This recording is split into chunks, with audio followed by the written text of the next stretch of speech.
Bonjour tout le monde et bienvenue. Je m'appelle Minglei Jiang, je suis diplômé de l'École centrale Paris, consultant expérimenté avec une histoire démontrée de travail dans l'industrie des logiciels informatiques. Je suis plutôt compétent en leadership, C#, analyse des données, Angular et Python Machine Learning. Je suis collègue de M. Zhou. Bonjour chers auditeurs, je m'appelle Xiaoyang Zhou, diplômé de l'école polytechnique. J'ai participé à plusieurs projets chez AXA et HSBC en tant que consultant technique et expert de machine learning. J'ai donc une expérience riche du projet de data dans le domaine de finance.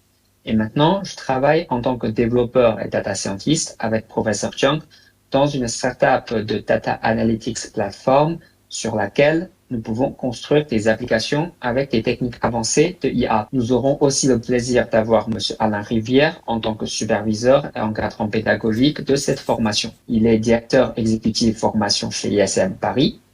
Il est aussi directeur général de SupMéca, Institut supérieur de mécanique de Paris.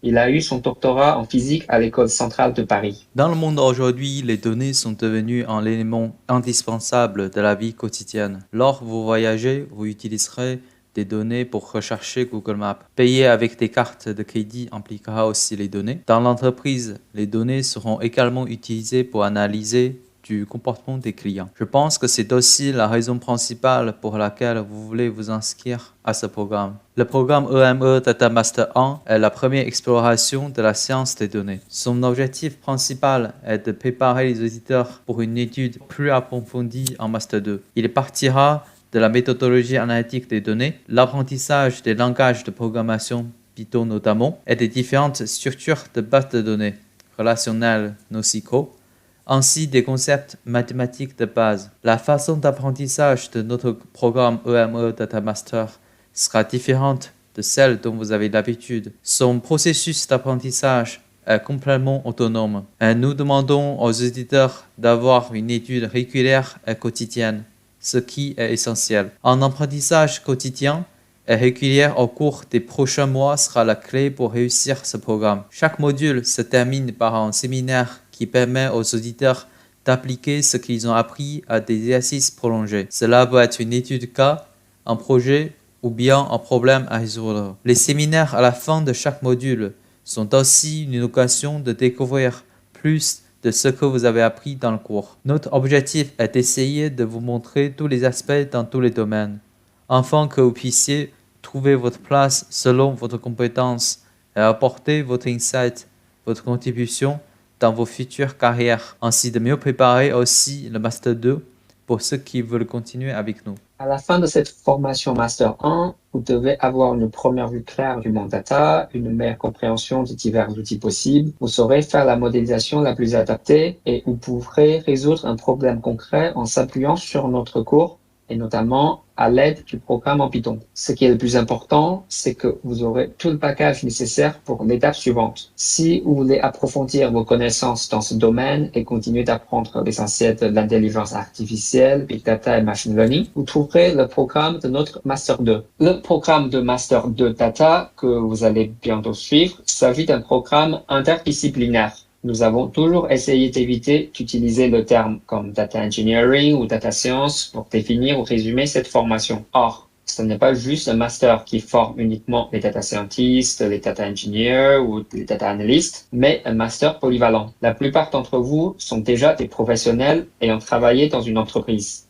Vous devez savoir que ce qui est important dans une entreprise, c'est des gens, des professionnels, qui sont capables de transformer l'analyse de données en un avantage concurrentiel pour leur organisation. Nous voulons que vous soyez ces gens-là et notre objectif est d'essayer de vous montrer tous les aspects dans ce domaine afin que vous puissiez trouver votre place selon votre compétence et votre coût et que vous puissiez apporter votre insight, votre contribution à votre organisation. Netflix en est un très bon exemple. On peut dire que tout le fonctionnement de cette entreprise est basé sur des analyses de données. Ils ont non seulement la technologie, mais aussi la culture, la procédure décisionnelle pour en faire un data-driven entreprise. C'est aussi le cas pour les entreprises dans les domaines traditionnels. Si une entreprise veut garder sa compétitivité aujourd'hui, il est indispensable de faire appel aux outils, aux talents du domaine data. En tant qu'étudiant dans ce programme, vous pouvez vous attendre à prolonger dans les concepts essentiels dans le domaine suivant. Par exemple, les statistiques appliquées, les systèmes de base de données, la préparation et le nettoyage des données, l'apprentissage automatique ou machine learning en anglais. Vous apprendrez également à utiliser des langages de programmation tels que Python et SQL, de l'apprentissage automatique et de l'intelligence artificielle à l'administration et à la gestion des systèmes de données. Il existe une variété de domaines d'intérêt et de types de parcours professionnels que vous pouvez poursuivre. Bien qu'il s'agisse d'une formation à distance,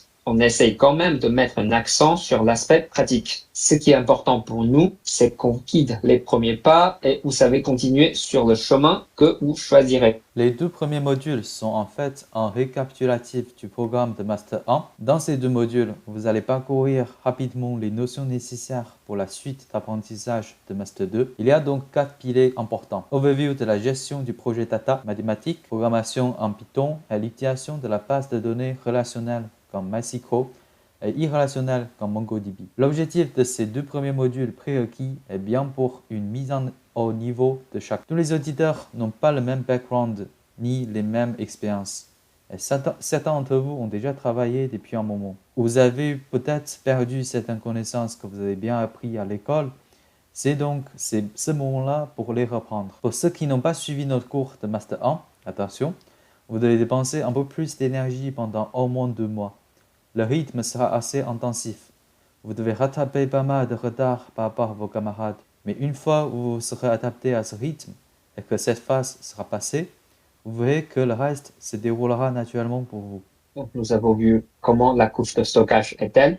Typiquement, les bases de données sur une seule machine et ainsi les interactions avec ces databases à travers du code, de la requête pour injecter ou récupérer les données. On va donc rentrer dans le monde de Big Data. Alors, l'idée principale du système de Big Data est d'utiliser un ensemble de machines moins puissantes pour atteindre une plus grande capacité du traitement de données. On utilise souvent le terme cluster ou système distribué pour désigner cet ensemble de machines qui peuvent se communiquer entre eux. Alors, 2 familles de technologies seront présentées dans le cours, Hadoop et MapReduce et Spark. Nous allons apprendre leurs mécanismes et leur architecture, ainsi les interactions avec ces systèmes distribués. Tout comme si nous avons une base de données classique. Vous allez aussi écrire votre propre code pour qu'il puisse être exécuté sur ces clusters scalables. Depuis le module 3 à 4, nous avons désormais la capacité pour traiter en théorie n'importe quelle volumétrie de données grâce à la scalabilité horizontale de notre cluster Big Data Hadoop ou Spark. Mais comment utiliser cette capacité ou utiliser cette capacité avec une meilleure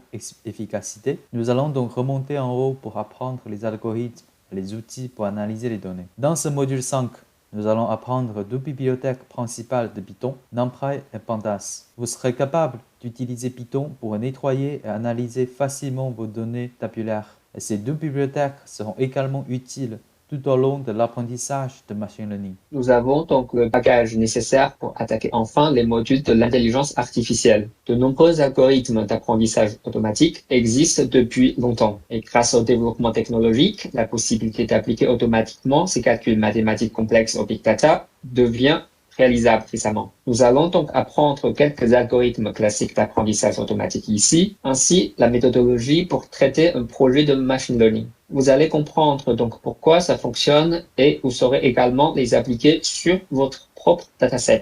Dans le module 6, on insistera sur un apprentissage supervisé avec des données libellées. Tandis que dans le module 7, on verra plus de techniques d'apprentissage non supervisé. On introduira le text mining en utilisant ces techniques classiques dans ce même module. Vous serez capable de créer votre propre modèle de prédiction et de classification après l'étude de ces 2 modules. À la fin, nous arriverons au dernier module de Deep Learning. Deep Learning fait partie de Machine Learning. Il est en fait une famille d'algorithmes d'apprentissage. Comme il y a eu beaucoup de succès depuis ces 10 dernières années, il devient quasiment un domaine indépendant dans le monde de recherche et académique. L'idée est de construire un réseau neurone pour traiter des tâches, des données non structurées du type image, vidéo, son, texte, etc. Vous serez guidé à créer un réseau neurone simple avec du Python native. Puis vous allez apprendre une nouvelle bibliothèque de Python créée par Google. Cette librairie nous permettra de créer plus facilement les réseaux ayant une structure plus complexe et ça facilitera aussi la phase de l'entraînement. On appliquera enfin 2 familles de réseaux neurones, CNN